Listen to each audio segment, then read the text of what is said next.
What's going on, y'all? It's your boy Mike. Just got home from the gym. Nice workout. Hit arms. It's been a little minute since I hit arms. Just want to come in, check in with you guys, and something that I wanted to talk about. Nothing too crazy, but people ask about it, and it's pretty much what are the best clothes to wear to the gym. It may sound kind of funny. It's like, oh, should I wear this? Should I wear this? What kind of shoes do I need to wear? Now, depending on what exercise that you're doing, it does matter to a small extent. But to be honest, it doesn't really matter that much as people give it credit to. So, does it matter? Yes. Does it matter as much as people give it credit to? Not really.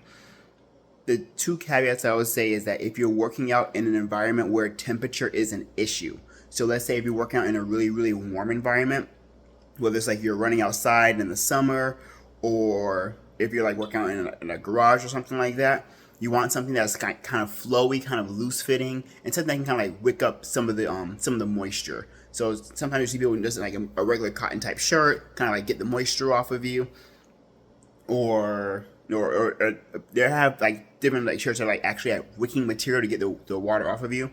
So with that, or if you're in an area where there's a lot cooler temperatures, whether you're running outside or whether people are they keep the gym cold, things like that, you will want to have temperature appropriate clothes.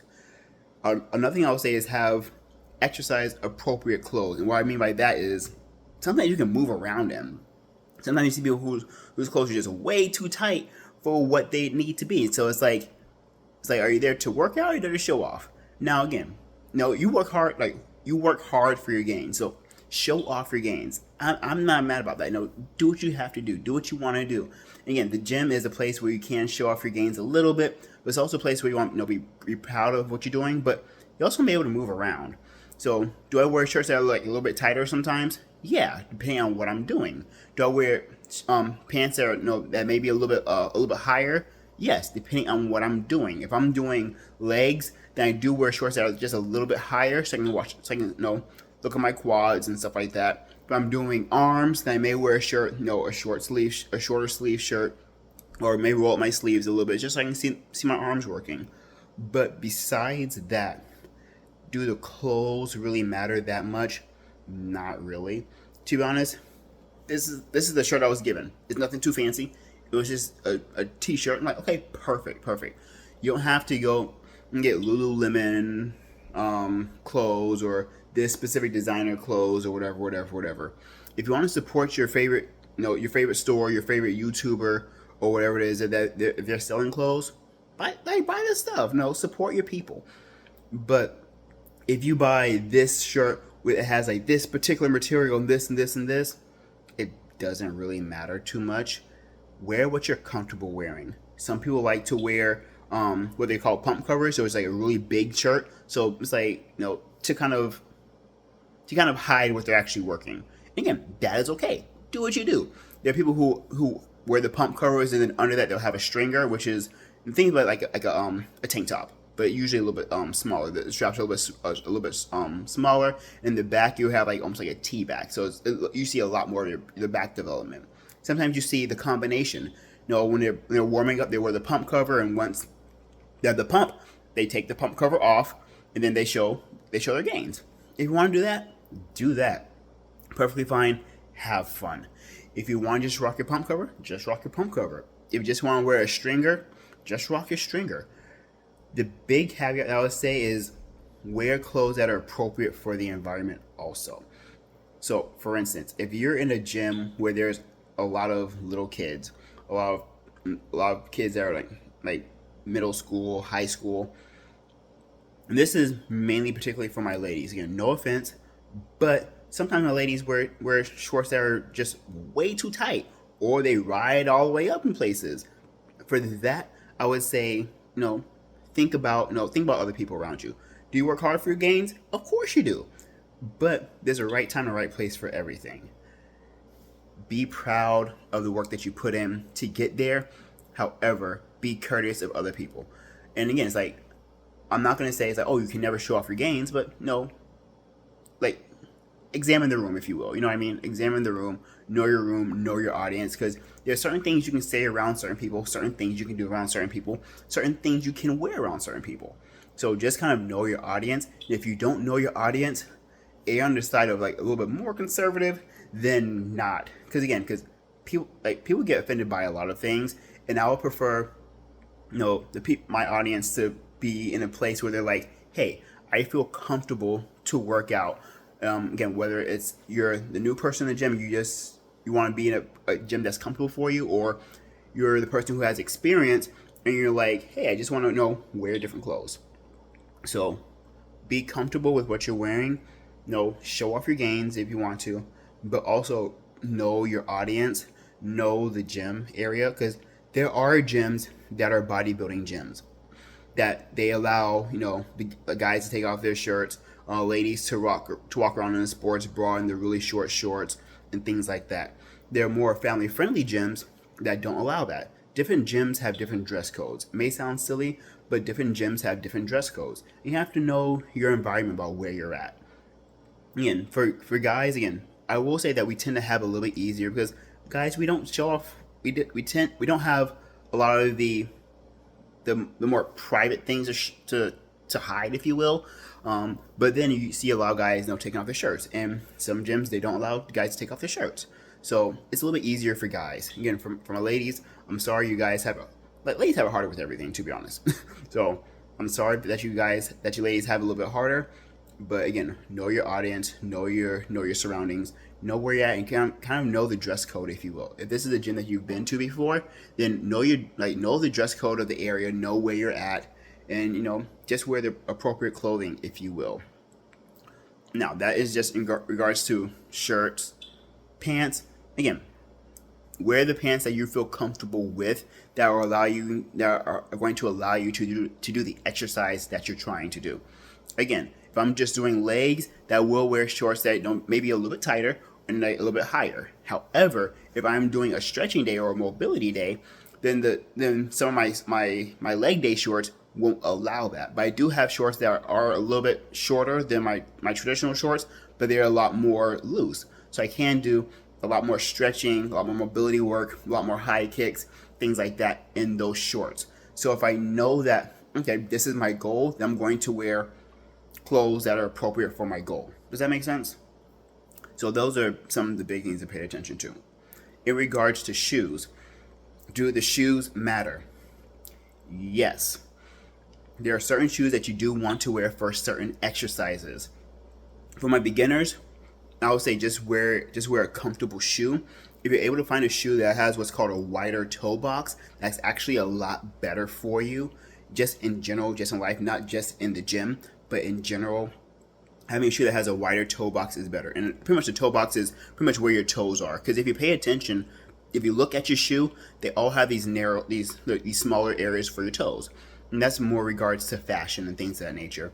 However, once you take your shoes off, you just notice that your toes are kind of crunched up, and that's not a natural position for your feet.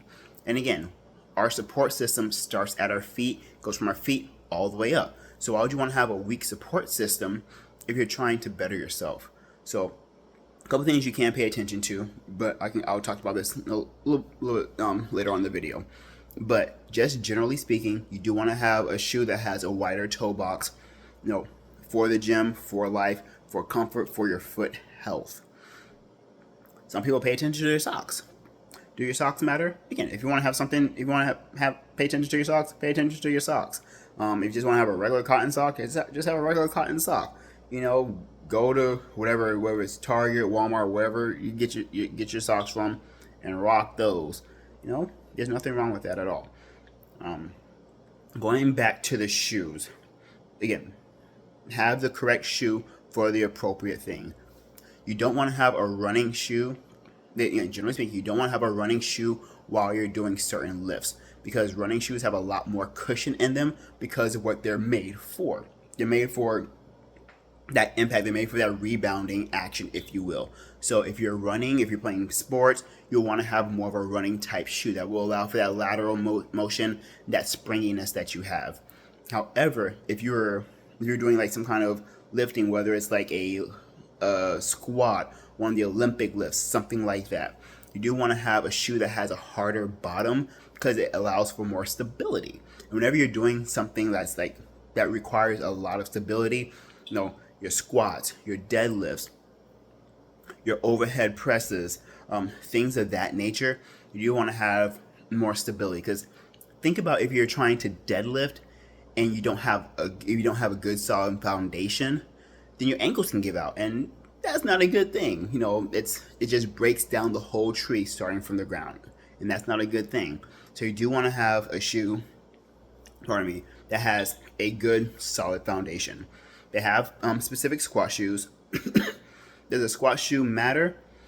Again, if you're able to find an inexpensive squat shoe that has a hard bottom, that has, I'll say, an inexpensive squat shoe that has a wider toe box, that'll probably be one of your best bets for, for your Olympic lifts, for things like for some of your other lifts. So for your Olympic lifts, for your deadlifts, your squats, things of that nature. So having a harder bottom would be better because again, it gives that stability. If you're doing chest day, do you need an Olympic lifting shoe? No, just wear whatever shoe that you're comfortable with. Go to Payless. I know Payless kind of closed down a couple years ago, but they get whatever you get your shoes from, get your shoes. The biggest caveat I'll say is if you're able to, find a shoe that has a wider toe box for your overall health. Going back to that, there's something that's called the tripod foot.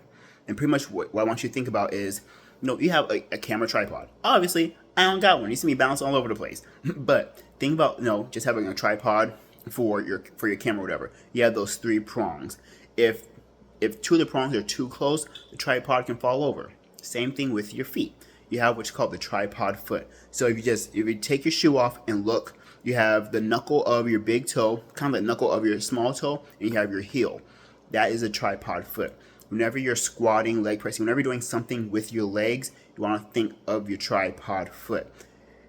But if your toes are too close in, then the balance, the base is weak. And having a weak base makes things fall over. It doesn't give as much stability, as much sturdiness. Can it last for a little bit? It can last for a little bit, but not as long as you want it to. So if you're able to work on your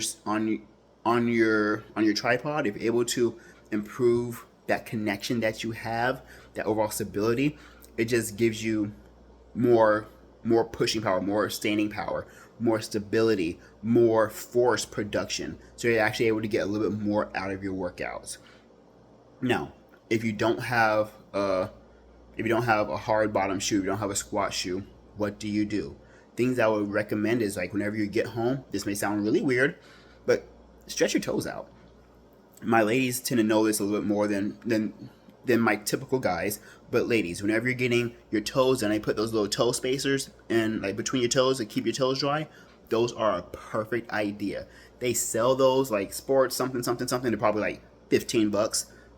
Or if you can just go to the nail area, like the beauty area in any store, whether it's Walmart, Publix, wherever, you can find the same exact thing, and they're probably like $2, if that. So I would purchase some of those, and then when you get home, stretch your feet out. Take your shoes off, work on just splaying your feet out, because again, our feet are constantly like this, but work on splaying your feet out. It's going to feel weird at first, and you're not going to be able to hold it for long because your tendons, your muscles, your ligaments aren't used to that position. They're not used to that because we're so used to having such narrow toes. Particularly my ladies who wear heels for whatever reason, whether it's dressing up for a certain occasion like church or work or just even fashion in general. We all have these narrow toe boxes, which is not the best thing for our feet. We get bunions and hammer toes and all that other stuff. That's not pleasant. So work on just stretching your feet out. If you have to roll your feet out, you can get a tennis ball. You can get a water bottle, throw that in the freezer. If you have something that you can roll your feet out with. Some people will use a lacrosse ball compared to a tennis ball. Those tend to be a little bit more solid. That would be another good idea, just to work on rolling your feet out, because that fascia under your feet, it gets tight, And what I mean by fascia is, so if you're a meat eater, if you eat chicken, you know that if you're eating, like when you're eating chicken, you're cleaning your chicken, you have that thin layer of film that's over, that's kind of tough. That is fascia. Think about it as fascia. That gets tight whenever we're not stretching. So working on just rolling your feet out, and just kind of stretching that fascia goes such a long way. It helps with athlete's foot, like not athlete's foot, but helps. I'm trying to think. It'll come to me. It'll come to me just like everything. It slips my mind, and it'll come to me a little bit later on. But rolling your feet out it really helps. It helps reduce cramps. It's a try it out. That's the biggest thing I can say is that try these things out. See what happens. But rolling your feet out, tennis ball, lacrosse ball.